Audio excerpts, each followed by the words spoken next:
ওকে, তো আমরা এখন বুঝবো ফরেক্স।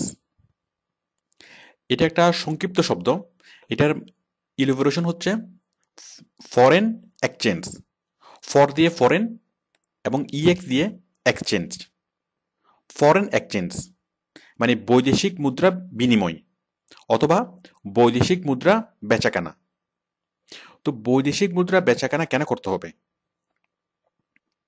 দেখুন, আমরা মাঝে মধ্যে শুনি যে ডলারের দাম বেড়েছে অথবা ডলারের দাম কমেছে।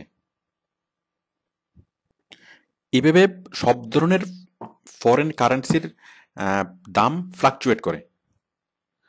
তো যখন ফরেন কারেন্সির দাম কম থাকে তখন কম দামে ফরেন কারেন্সি কিনে যদি আপনি স্টক করে রাখতে পারেন, যখনই সে কারেন্সির দাম বাড়বে তখন সেটা আপনি সেল করে প্রফিট মেক করতে পারেন। মনে করুন এখন ইউএস ডলারের দাম হচ্ছে 75 টাকা করে সাপোজ। তো আপনি 10 লাখ টাকার ইউএস ডলার কিনলেন 75 টাকা করে।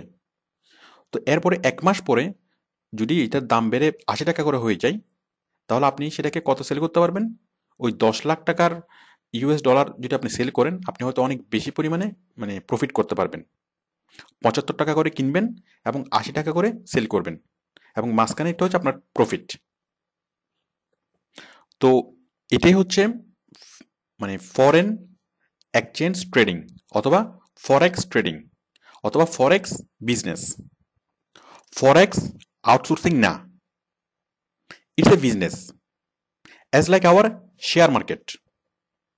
আমাদের শেয়ার মার্কেটে যেরকম ইনভেস্টররা কি করে, শেয়ার কিনে স্টক করে রাখে এবং যখনই সেই শেয়ারের দাম বাড়ে তখন সেই শেয়ারটা সেল করে প্রফিট গেইন করে। আমাদের সেকেন্ডারি শেয়ার মার্কেট এটা সেরকমই।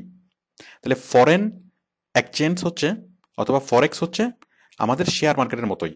জাস্ট আমরা শেয়ার মার্কেটে শেয়ার কিনে বিক্রি করি, আর ফরেক্সে আমরা ডলার অথবা যে কোনো বৈদেশিক মুদ্রা কিনে স্টক করব এবং যখনই দাম বাড়বে তখনই সেল করব এবং এভাবেই প্রফিট গেইন করব।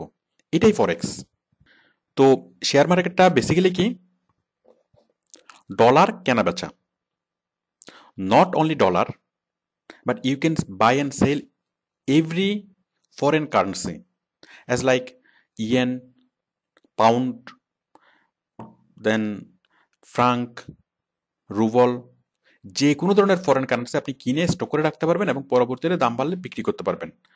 ওকে, তো আমাদের শেয়ার মার্কেটে যেরকম মাঝখানে একটা মিডিয়া আছে, ব্রোকারেজ হাউস। আপনি যখন কোনো শেয়ার কিনেন সে ব্রোকারেজ হাউস থেকে কিনেন এবং যখন কোনো শেয়ার সেল করেন সে ব্রোকারেজ হাউসে গিয়েই সেল করেন। It's a media between buyer and seller. ঠিক তেমনি ফরেক্স মার্কেটও ব্রোকারেজ হাউস আছে, সেম। আমি সেরকম একটা ব্রোকারেজ হাউস দেখাচ্ছি। এটা www.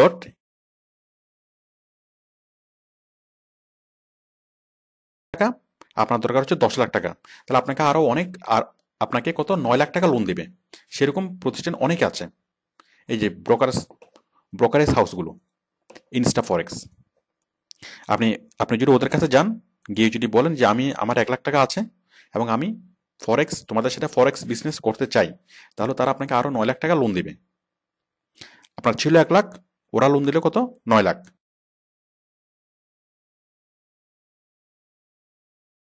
কমবে, কখন ডলারের দাম কমবে অথবা ইয়েনের দাম কমবে বাড়বে, এই সিগন্যালগুলো আপনাকে বুঝতে হবে। ওকে, এখন আপনি মনে করেন যে আপনার অনেক টাকা আছে বাট আপনার এই স্টাডি করার টাইম নেই, তাহলে সেটারও সলিউশন আছে। এখানে অনেকগুলো ফার্ম আছে যারা ফরেক্স নিয়ে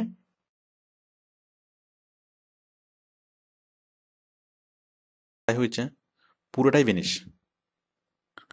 তো অ্যাকচুয়ালি ফরেক্স নিয়ে বিজনেস করতে হলে আপনি আর কোনো কিছু চিন্তা করতে পারবেন না। যারা ফরেক্স বিজনেস করে তারা শুধু এটা নিয়ে ভাবে, এটা ছাড়া অন্য কোনো কিছু ভাবতে পারে না। আর এটা ছাড়া অন্য কোনো কিছু যদি ভাবে তাহলে সেক্ষেত্রে নির্ঘাত তারা লস করবে।